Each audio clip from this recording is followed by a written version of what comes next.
आता पायलट महिला असते।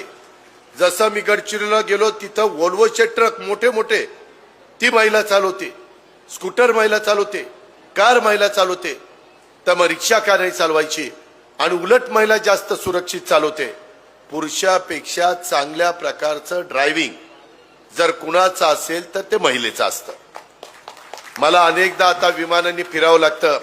काल पण मी कोल्हापूरहून नाशिकला आलो, आज पण आता जळगाववरून मुंबईला जाणार। सतत ह्या न त्या भागात जावं लागतं। मी ज्यावेळेस विमानामध्ये बसतो त्यावेळेस विमान चांगलं लँडिंग झालं स्मूथ की समजायचं पायलट महिला आहे, अतिशय चांगलं उतरवलंय। आणि उतरवताना धाड दिशे आदळलं की समजायचं आपला गडी बसलाय।